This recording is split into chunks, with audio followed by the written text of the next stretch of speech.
is shifting left, incorporating testing early in the development lifecycle. Slides are available at this QR code, which is also the Bitly link, NEDCamp left. Pretty sure I actually set it up. So if it doesn't work, you let me know. I'll make sure it does work later on. We have a problem.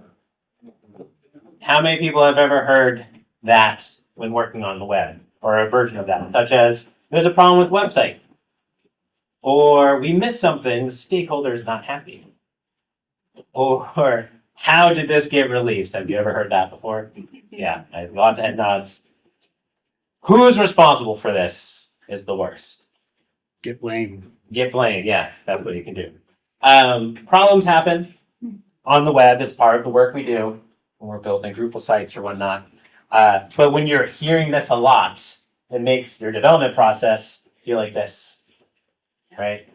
Like, yeah, you hold it together for the face of your team or the work you're doing in front of your clients, but in the background, it's like, oh, this is problematic. Everything's on fire. I have to deal with it all the time. But it doesn't have to feel this way. All your work on your projects can feel like this. And thank you for AI, good use of AI to actually make it. This is fine. Me for me. But you can have it so that if you can have your goals of what you're going to do clearly identified early, which will allow you to identify problems, fix them early before they become problems. This makes your deployments no big deal, so that if something does go wrong, you can quickly fix it. And then it actually feels fine when ownership is shared by the whole team. I don't mean the development team, but the whole team who's involved with your projects, right? Everyone has some sort of ownership, and you want that feeling to make sure the development feels like this and what you're building feels fine and you can tackle any problem. So that's kind of the promise of shifting left, which is a DevOps term, if you haven't heard it, but it's all about moving testing earlier in the process so that you can catch these problems. And I like to think of it as really about ensuring quality at all phases of your project. It's making sure that from the onset, from the planning stages up through getting to production, you're guaranteeing a high standard of quality at every step of the way, because that's going to prevent these issues. So when I talk about every step, I mean about integrating a form of testing and ensuring quality in your planning, your design, in your development, in your QA, which kind of sounds redundant. I'm talking about introducing testing in QA, but there's a way to do it. And then obviously the deployment process. If you can shift the idea of how to do this testing and spread it out among all these phases, that allows you to continuously validate the work you're doing, making sure you're doing it well. And you're making constant improvements of the work you're doing. So you're getting better at what you're doing. This in turn helps you build confidence and collaboration into your full team. Because when people feel like the work's being validated early and often, quality is being identified and reached, they're going to feel confident in the work they're doing. They're going to talk more just by the nature of it, which means you get further collaboration. And that makes your process just that much better. So about this talk, I'll introduce myself quickly. I'm Mike Miles, Director of Web Development at MIT Sloan, the MIT School for Management at mitsloan.mit.edu, which is a Drupal 10 website if you're curious.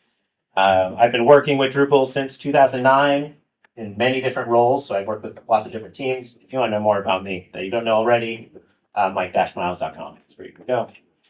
That's all we need to talk about for me. All right, so what I'm going to cover today is how this idea of shifting left, how this idea of introducing quality early in the process adds quality to the full life cycle of your project and continuously adds quality.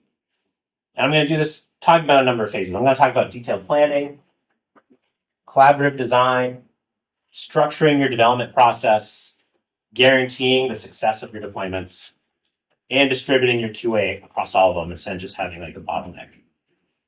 For these, I'm going to give examples of what in the past I've noticed are things that prevent quality from happening at this stage, but then also ways that teams can introduce high quality early on, like shift left at these stages. And from that, for each one, I'm going to give you an actionable thing you can do after today. Like on Monday, when you go back to work, you'll have actionable steps you can take for any one of these phases that you want to do. And why I think this matters is for a number of reasons. The number one, though, is that late testing limits quality. Who here actually has like a QA phase? Oh, wow. I'm very excited for that. Not a lot of people do. But even if you follow Agile framework, which I think a lot of us work in an Agile methodology, it's still the work we do kind of is always in a waterfall, right? You have the planning phase where you're like, all right, this is what we want to do. This is the problem we want to solve. You might move into a design phase depending on the work you're doing, right? If it's front end focus versus back end focus. That then typically moves to the development after those two things. Then you start to build what you've planned and designed. Then a number of hands went up to show that you do this. Actually, you go to QA, which can, depending on your organization, be like the tail end of development because you have the developers do it, or it can be the beginning of the deployment process is where your QA happens. But after some sort of QA, you have deployment. This is the typical process. And it's why I say testing late limits quality is because this is usually where testing happens, right? Between the development and deployment. And the problem with this is that worst case scenario, testing happens here after deployment, which you'll find out quickly if you didn't do anything right there, if there's a problem. The problem here, though, is with testing happening here is that you get feedback to the developers a lot of the time, right? QA or whoever's doing the QA testing, users who find the problem say, hey, there's something built incorrectly, developers fix it. And then you have to go through this little loop here between development and QA. And that gets tiresome, right? We're humans, we fatigue. And it may be worse, that testing may be like the design is wrong. What we didn't really meet the designs or do what we needed for the designs. Or worse yet, what we even planned just didn't work out, right? It's not what we wanted. The further back you go, the more effort it is to get back, right? And because of that fatigue, you're going to naturally lower your standards. Someone, either it's the designer, the planner, the developers, the QA people, eventually you go through this enough cycles, you're like, it's good enough. Let's push it. That's not good for quality. So that's why having testing late limits quality. But talking about testing, I think it's ideally what it is really is a cycle of testing for quality. It's all about quality because you have the goal that you've defined. Like this is what we're trying to do. This is the expectations. This is what the outcome we want it to be. Then in the testing process, you're executing that, right? You're doing the work, you're building it. Whoever is doing this, whether it's the design, implementing a design, or doing the development, like you're doing ideally your best high quality work that your team is capable of. And then you're validating that through the testing, right? The testers are saying, does the execution meet the definition? And if it doesn't, you're redefining based off the validation, you're re-executing, you're doing this until everything lines up, right? This is the cycle that QA goes through. And so I think the way we can ensure high quality is by having constant testing at all phases. So instead of having testing here, what if we introduce that cycle at every phase in your planning, in your design, so that you have high-level plans that you've tested for quality. You have high-level designs that then can be moved to development, which development then has high-quality output, which can move to QA, which builds high-quality tests to verify everything, which then ensures your deployment, which if you can test your deployments, you're guaranteeing that it's going to work. And you have a high-quality output there, which is ultimately what users see. So this is where I think shifting left is really about introducing the cycle of quality at all these stages, so that at the end of any one of them, you've ensured the highest quality output for that stage. That's going to help everybody else down the line. So let's go through each one of these. And I want to talk about detailed planning, because if you have ambiguous tickets, ambiguous plans, that's what creates chaos. If you have like no acceptance criteria or inconsistent acceptance criteria of what the team needs to do for a certain task or project, you're going to get inconsistent results, right? The quality of the results you're going to get from this planning is not going to line up with the quality you're expecting. This means like your designers, your developers, your QA, they're forced to guess what the actual requirements are if it's not very clear to them. But this also means that each team, like when I say team here, I mean like the design team, the dev team, the QA team, what have you, like they're going to interpret that task differently because they have different set of expertise, right? The designer's going to look at a ticket with ambiguous criteria, but this is what I think this means from a design perspective. Developers are going to be like, this is what I think this means from a dev perspective, and QA's like, this is what I think I need to test. And because of that, you're going to have this lot of back and forth that causes that chaos. Again, will reduce that quality that you can output. So I think the way you fix this and kind of shift this idea of quality early in the planning stage is making sure that your tickets, if you whatever ticket system you're using, we use Jira and MIT Sloan, that they're detailed and clear. And this doesn't mean that they have to be like overly verbose, but you at least want like a clear way to write your acceptance criteria, what this ticket is hoping to achieve, and the way you're going to test it. If you have that at the beginning, then everybody knows what they're reaching towards, what the goal is.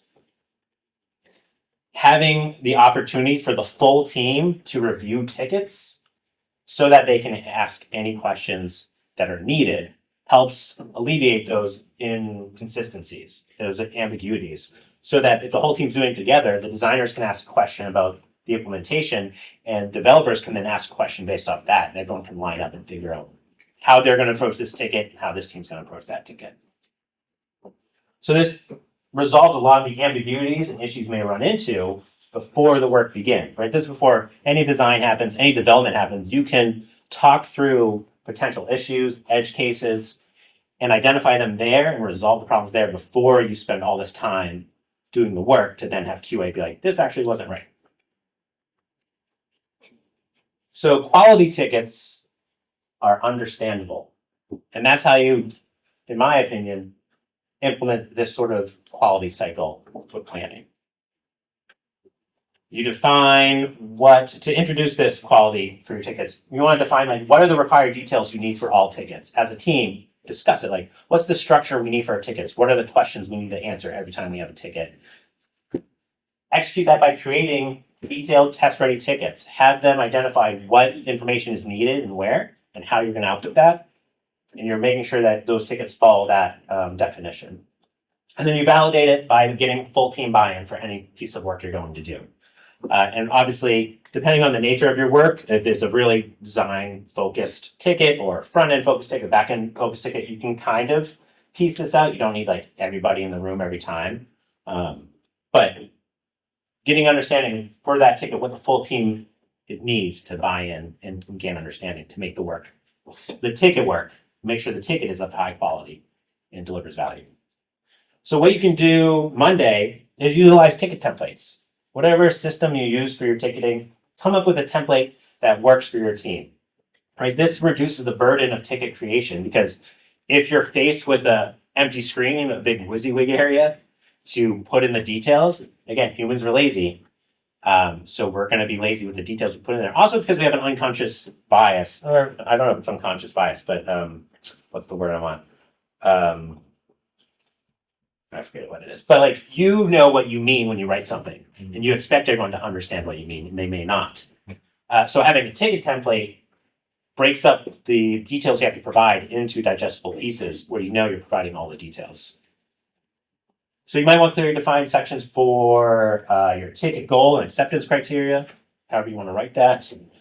Maybe design guidelines, guidance, like this is the approach we want to take. Maybe development direction, if you're technical, like the technical lead, provide some high level details of like, this is the technical approach I think we should take. Definitely accessibility considerations. If you're working on the web, you want like, these are the things we have to remember. Testing steps. For sure, like how are we going to validate our acceptance criteria? And then maybe link to additional tasks. Maybe you have tickets that block this one, or if that immediately followed up, like writing documentation so that our users know how to use these new features. And then you can create different templates for different types of tickets because not every piece of work is the same. So you may have one that, again, is design oriented. You may have one that's a development focused task where like end users don't really see it. It's like security update for Drupal. Maybe you have one that's a user-focused one that you might structure as a user story. Or you might have one that's for like regression tests, which depending on your organization or your clients may sit in your dev backlog for a while, your QA backlog. But it's good to have it there and captured there. And then bug tickets, because bug details are very different than work you're planning, right? Because you don't have as much of that information. But you can figure out what's a good template for us for bugs. And what information do we have to capture to know that we can actually fix it. So this is a screenshot from my team's Jira project. This is a ticket template for a dev task. And again, our details are going to vary versus yours, but we have like, here's the ticket description of what we want to accomplish. Here's examples of similar work if that works for this ticket. Technical details from a high level, and then QA testing steps. So like, there's some other things we fill in here. Like, are there design updates needed? Is there documentation updates that are needed with this ticket? So we capture that stuff at the beginning so people understand what really the work entails and what we're trying to achieve. Focusing on user stories. I think for Drupal, this is really a good use of identifying what you need to build because the way you write acceptance criteria with user stories aligns with a lot of the testing tools we have in place at Drupal. It helps set clear expectations of user workflow, and you can adapt it into Behat or Gherkin tests, right? So does anyone here use Behat or like Drupal test traits? Kind of, yeah. Not anymore. We use Cypress. Cypress end-to-end testing, which you can adopt user stories for that as well. Yep. But you write it as like given criteria and whatever other criteria. When an action happens or additional actions happen, then this is the result we expect, right? That's the very general basis of it. And so in a ticket, and I have this as a user story from one of our tickets, it's like, as I am an MIT admin, was the user role for us. When I create a question block, then I see these required fields, right? So this identifies one to the designer, what we're expecting that output, to the developers, what we expect people to be able to put in, and even to QA, what we expect to test. And then from here, if you're using Behat or Cypress or whatever testing framework, you can write as part of your work, like the Behat test that aligns with almost exactly with that user story. So that as you're doing the work, as the developer's building it, they can even write this as part of their work to verify what I just built, does it work for our criteria? Now I want to move on to design, because I think collaborative design is how you actually introduce high quality designs and not just having your amazing designer do the work in a bubble or in isolation. So the problem for a lot of teams is design handoffs cause lots of rework. A lot of the time designs get tossed over the wall, right? The designer's like, I made this, it looks great, the stakeholder has seen it and they approve it, go build it, developers. And the developers are like, what? This is impossible. Or nothing's impossible. I like to say nothing's impossible, but there's limits, right? For money and time. Yeah. So this means any avoidable issues for the designs are missed until it's too late, until you expect to, build the impossible. You can't really go back to the design and be like, what we have here isn't going to work for our system, right? It doesn't really align with what we're trying to do. As I mentioned, like stakeholder expectations may not then meet reality, because especially if it's that process where the designer's still like, we got sign off from the stakeholder for this. And you're like, this isn't possible because what you have designed here looks great in Photoshop, but it doesn't work on the web, sort of idea. These cause a lot of problems. So what you want to do to resolve this and introduce high quality at the design phase is validate your designs to close those gaps, ideally before anyone else sees them. Having your designs reviewed by your dev or even your QA teams will help identify real-world limitations. You can also, designers may not always have this expertise. Some do. But from dev and QA, and I'm not saying dev and QA have these expertise all the time, but you can identify usability issues with your designs, accessibility issues with your designs, implementation issues. And you can call those out so that the designs can be tweaked and modified.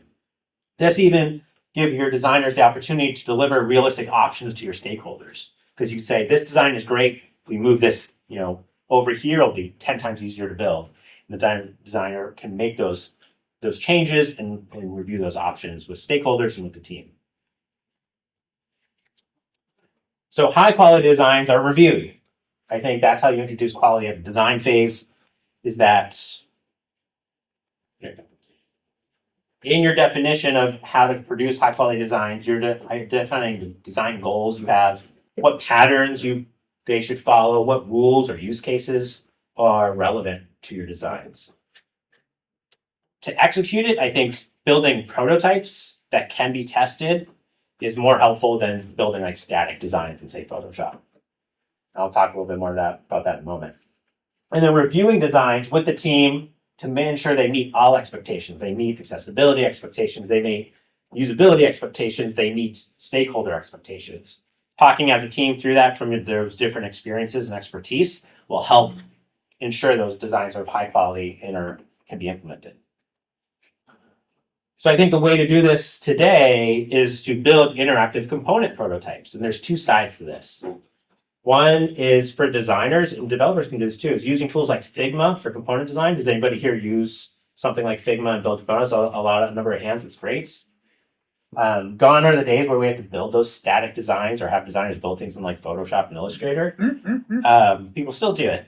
But I think using tools like Figma means that you can have your design tested for usability and accessibility. Those can be validated in Figma. And since it's mainly in the web, right, it aligns with real world expectations. You can also test for those variations instead of having your designer. I mean, designers will still do this, but it's easier to build a component to make sure how it works on desktop, tablet, mobile, responsive design. You can test that all in Figma and have even the developers look at it instead of making assumptions about we have mobile design, we have the desktop design, how's it supposed to work in between, right? You can test it out here. It aligns with real world browser limitations, and even if you want to, you can export things like the CSS or the HTML. You can export the markup so that developers have a place to start from. You can also, if you want to, I'm not going to talk too much about AI in this presentation, but there are like AI plugins that will generate that stuff for you from Figma, which is pretty cool. But I like having these available, not even just exporting it, but having this available to the developers so they can be like, all right, what is the actual padding we're expecting here, instead of them like trying to measure it up themselves. But then you can also validate the UI before you do the back-end work. This is especially important in Drupal, where when you build something in your your theme, right? Maybe you're designing for a new content type or a new block type. To really test that out in the real world scenario, you have to build that block type in those fields, right? And then if you have to redo that work because it's not working, that's a lot more extra effort to like re-engineer your entities and things like that. So it's using tools like Storybook for building a living UI component library. Has anybody here used Storybook? Number of hands, that's great. So what I like to do with this is that you can then take those Figma designs, build the front end piece for it using, depending on how you have Storybook hooked up, especially to Drupal, you can use your actual twig templates in Storybook. And so you can start planning out like, what are the variables we need here, which can map to like potentially what fields do we need. And in Storybook, you can build controls. It's a little hard to see here, but you can build controls that align with like, all right, this is a title control. So here is a text field. So you can test like long text, short text. You can put in like, if you have a component that's going to have, between like 1 to 5 things, you can put in sliders to see what it looks like with different variations. And this way you can refine your controls here so that when you go to actually build it in Drupal, you already kind of know, like, these are the fields we need, this sort of access we need. It also makes it faster to align with designs because you can build this, and I think this is kind of like going back to the old school way of like you do the front end first, then the back end. But you can do all this work, you can style everything, you can render it the way Drupal's going to render it, just doing Twig and CSS and JavaScript, and show this to the designers and have them interact with it. Be like, yes, this is what I was envisioning. Again, before you do all that extra legwork in the CMS. And you can, as I mentioned, you can reuse templates with the backend. So like you're doing like single directory components, they align well with Storybook. There's modules that allow you to set them up with Storybook. You can also do it without using single directory components. But I think it's easier to mirror than what your Drupal components are, have them feed into Storybook, and then you start connecting your Drupal templates to those components. And both systems are going to render the same. All right, so let's move into structuring your development process. This is, in my opinion, if you work with a small team or a large team of developers, adding some ideal structure to your process helps ensure quality there. So unstructured development is risky.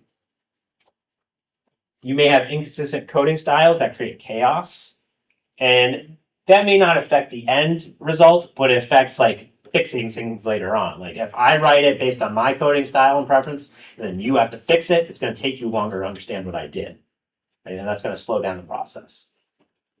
Maybe you're so focused, or the developers are so focused on doing things their way that they miss functionality or regression issues. Those don't get surfaced because you're just like, this is the lane I need to stay in. I'm going to build it this way. I'm not considering these other options. Of course, the works for me mentality causes a lot of problems. This goes back to even like having testing happen only in the QA phase because the testers or the end users will come back like, this doesn't work. And still to this day, developers like, it works in my machine. Like, it still happens.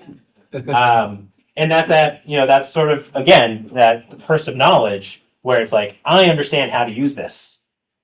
The users don't, the testers don't understand how to use it. That's their problem. It's like, no, that's actually not their problem. Like, you didn't incept the development work correctly.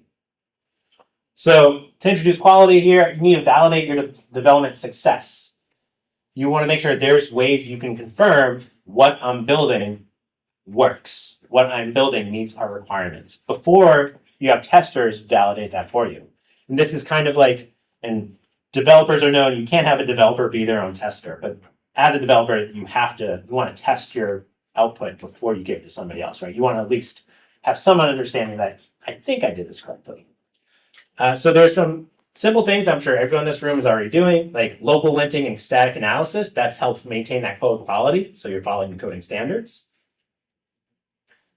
If you can, like I showed with the BHAT example, having those in your ticket, then you can build in regression tests to prevent breaking changes. This helps in two ways. If you can identify a regression test for a piece you're building now, that guarantees that you can test it and be like, look, this works. But also, when future work happens, you can run those tests and be like, look, we didn't break anything we've done before. Right, so you can guarantee that things aren't going to be missed, that you're accidentally not going to release something that like breaks part of your site, because depending on how many tests you have for your regression testing, you can confirm anything you're checking still works. You can use tools to automate certain checks to block broken code from being releasable.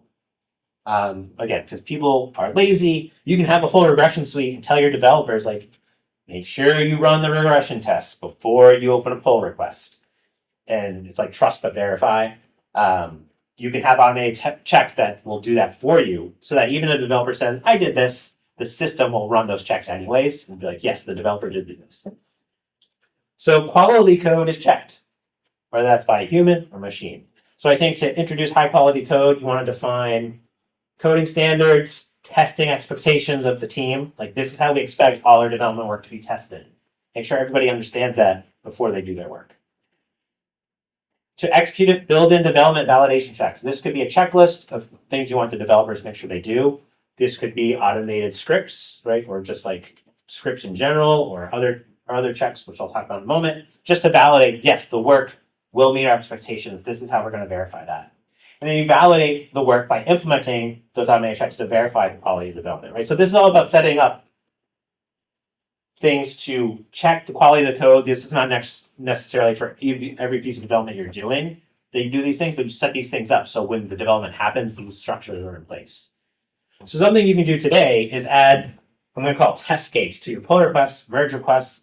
Who here uses like a pull request system methodology like GitHub or GitLab? Yeah, great. All the hands, that's good. You should be doing that. Hopefully you're just not pushing from your laptop to your dev environment or forbid production environment. But you can, whatever system you're using, GitLab, GitHub, Bitbucket, what have you, you can require automated checks. And these can be simple as running like static analysis, PHP stand for any backend code, linting, which PHP yes, unit tests with like PHP unit or tools like Codeception, end-to-end testing, such as Drupal test shakes, BHAT, Playwright, Cypress covers that, yeah. Which I put Cypress under visual regression because it's good for that. So like using Cypress or Backstop.js. Not that you have to do all these things, but you can work through in your projects and your team, like which of these makes sense for us to do. So we can start over time building these into our system. And then require deployment checks. So during the process of the PR being opened or however you want to do it, I'll talk a little bit more detail in a moment. You can have it like, all right, it checks all our automatic checks. Can we also make sure that when this gets deployed to an environment, like any database updates we've had to write, execute successfully? Any config import we need to change, imports correctly. And then you can put in tools or checks to block your pull request / merge request until all those things pass. And you can do this as simply like in GitHub. You can have it. So on my team, we use GitHub with Circle CI. You can do it with GitHub Actions. That on the PR, it will throw up a big red X on that PR if one of these things fails.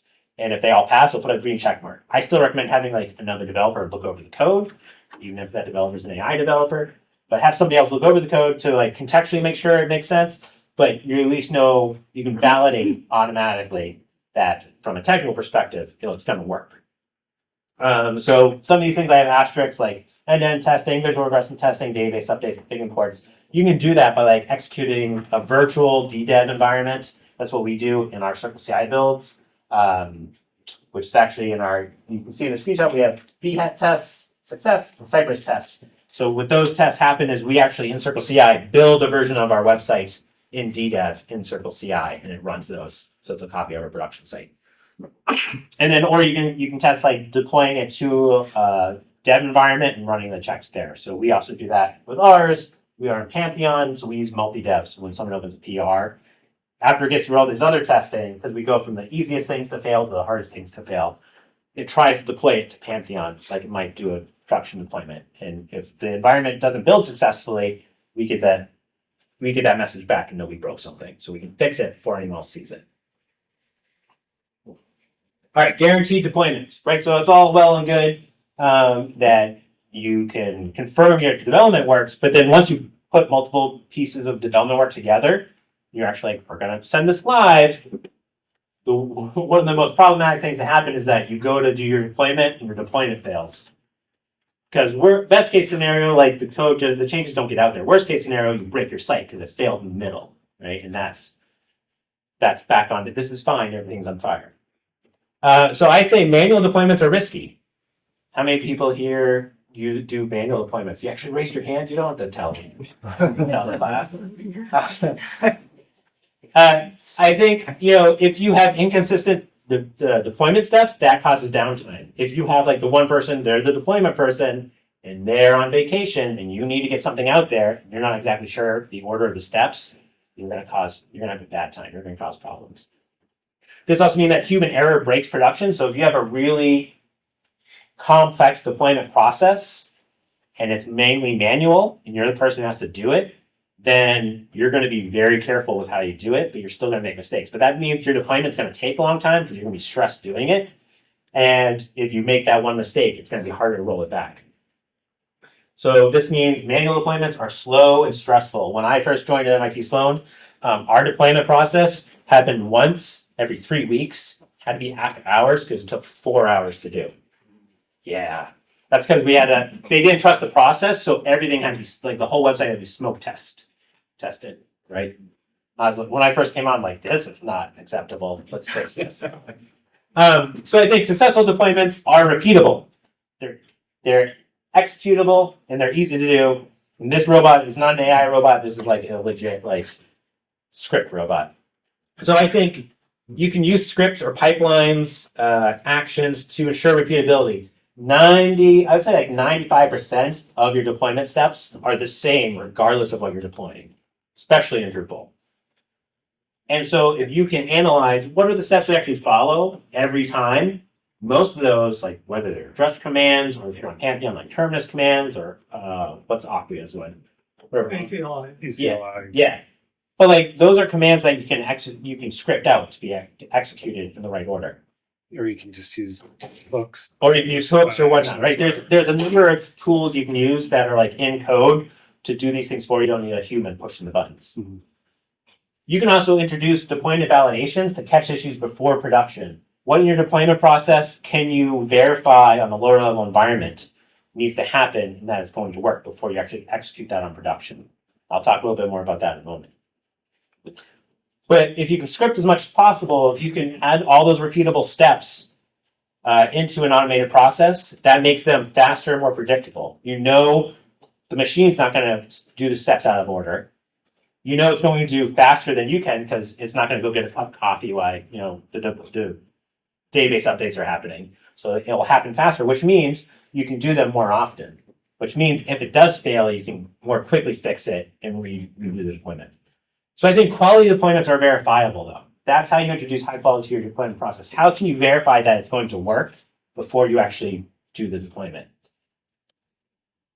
So what I just mentioned, like take the time to identify and define what are your deployment steps? What is your process?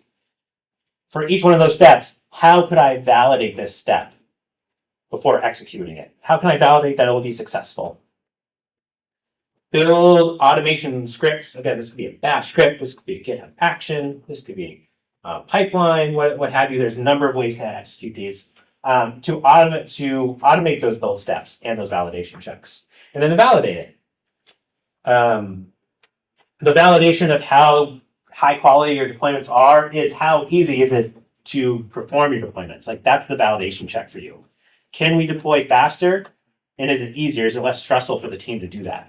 And I think from an actionable test standpoint, developing your testing your deployments on a lower level environment first, whether that's your laptop, hopefully it's not just your laptop, or it's like a dev environment. But can you perform the deployment on a lower level environment to confirm that deployment is going to work first? So the way you can do this today is automate your deployment steps. As I kind of mentioned, this is a small snapshot of our deployment process.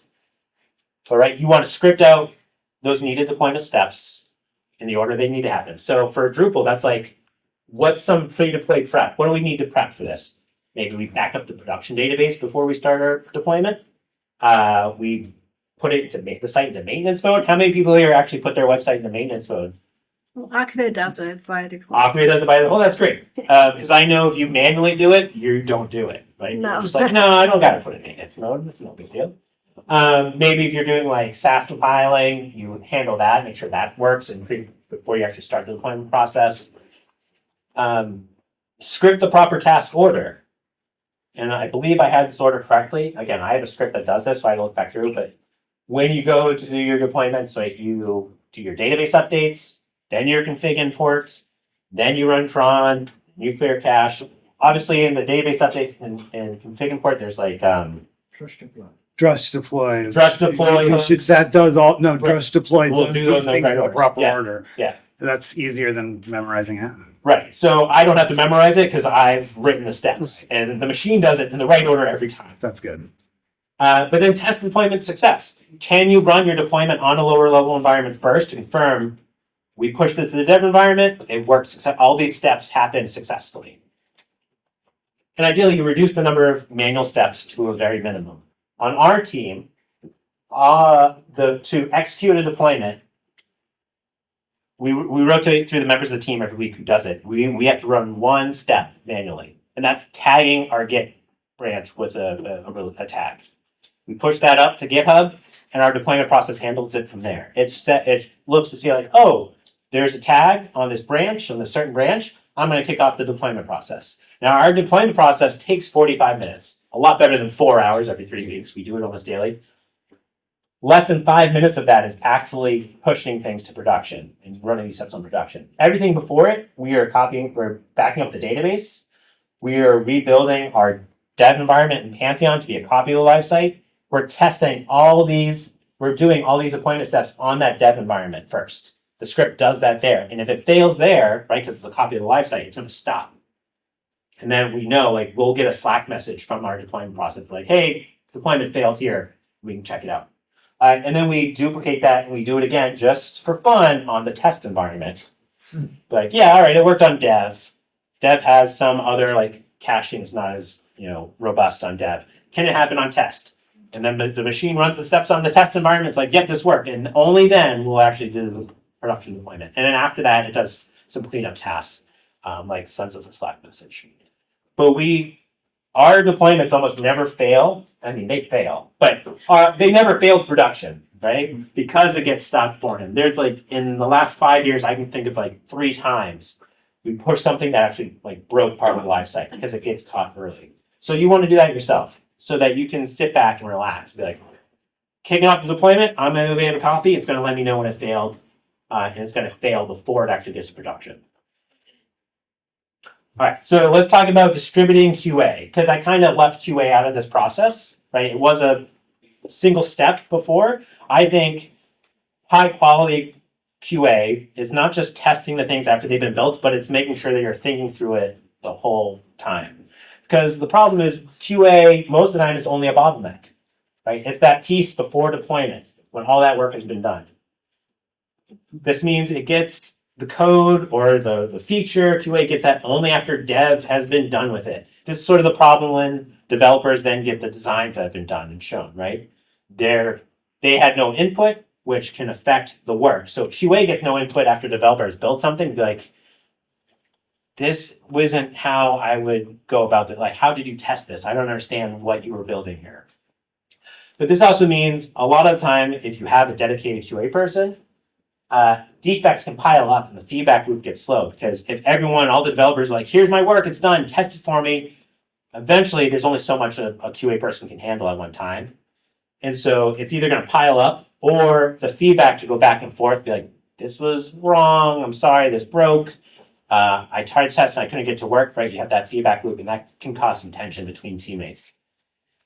This also means QA can get blamed when issues slip. I think blame is one thing that gets passed around really easily on teams. Be like, why didn't QA catch this problem? And QA is like, well, why didn't dev catch this problem? And dev's like, well, why didn't design and think about this when they were designing, right? And so this blame then adds the tension, adds animosity, lowers quality because you're like, I don't want to get blamed for this, but I also don't want to fight with the developer about this. I'm going to let it go. So I think successful QA and high quality QA is proactive, not reactive. It's not something they're waiting for. It's something they're doing actively. During the planning stage, even if you're the person putting on a QA hat and you're not a QA person, think about what are the edge cases for this work? What are pieces we're not really considering? You're not going to get everything, obviously, but if you can think a little more broadly, that's going to help the design phase, the development phase. Having QA step in and help identify testing steps and acceptance criteria is helpful, especially if it's not the developer doing that. Because if you're the developer, you're like, I'm going to put in testing steps to validate my development process. The work I built works the way I expect it to. Which, yes, you can verify what you built worked the way you built it. Does that verify that what you built works for the needs? And QA is going to come in from that perspective. Be like, I know what the users what the users want. I know what we're trying to achieve. I may not know all the technical details, but this is what I expect to see. And they can help with that. And then have QA evaluate and expand regression needs. This is where if you are lucky enough to have a QA person, or you can play the part of QA, in your backlog, you can start building out those regression tests and think about where are our gaps? Can I identify these and start working on them while I'm waiting for this other work to test? So quality assurance, I should say quality assurance is planned. QA, at each phase define your QA needs, right? In the planning stages, the design stages, the development stages, what sort of QA input would make sense in those stages? Add QA details to your tickets. And then you validate how quality your quality assurance is your coverage increasing? Are your errors and problems reducing as you're doing this work, as you're pushing things out? Is it getting better? So I think what you can do today is plan QA specific work. I mentioned having regression tickets in your backlog. This is something we do. So have tickets that are focused purely on project quality and expanding it. Expanding your testing capabilities, your testing environments, your tests. Continually expand automated quality checks to be like, when something does fail in your process, you can be like, let's get a ticket to identify this and close this gap later on. You don't have to work on it right away, but that way, if you do have some available time, or you make it a higher priority, you can actually work on something that's focused on improving your testing.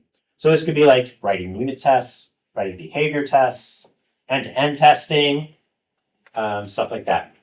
And then if you can allow QA to define the test steps or have input to it, so it's not just the developers, again, validating their development. So as an example here, this is a testing ticket from my project where my QA person was like, let's add Cypress. And so this was implementing visual regression using Cypress so that she could work on it while the developers were doing other work. She's busy adding Cypress tests to our system for us. So it's not just like, all right, developer, you built this, now add a Cypress test. We can be like, all right, QA, add a Cypress test for us.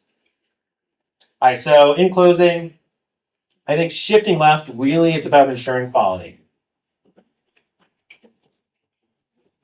Distributing your testing across every phase, so you're guaranteeing at every phase you're actually doing the highest quality work you can because it helps everybody. This also means that you're putting systems in place and processes in place where you're getting full team alignment at every phase. It may feel like slow at first, but it's a lot faster than constantly have to redo things and fix things. And this really makes sure that every phase of your project is focused on quality output, like you're doing the best work you can, so that you're helping everyone else down the line of your project. This also then means ownership is shared by the whole team. It's not just like that the design phase is yours to handle, the development's my phase to handle, QA is yours. It's like, no, we all have input in all these. So we own what comes out of here. So that stops that problematic blame of who's to blame for this. It's like the whole team worked on this. Like we missed this issue. We're gonna fix it. So apply the quality cycle everywhere. Planning, have clear test-ready tickets, design, validate your prototypes, development, put in checks to stop defects early. In your deployment, make sure they're automated and reliable.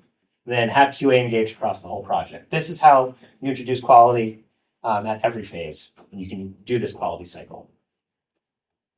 All right, that's what I have. I want to thank you. The slides, annotated version of these slides are available with Bitly link and the QR code and Bitly link here. We have maybe a few minutes for questions if there are any. So thank you. Question.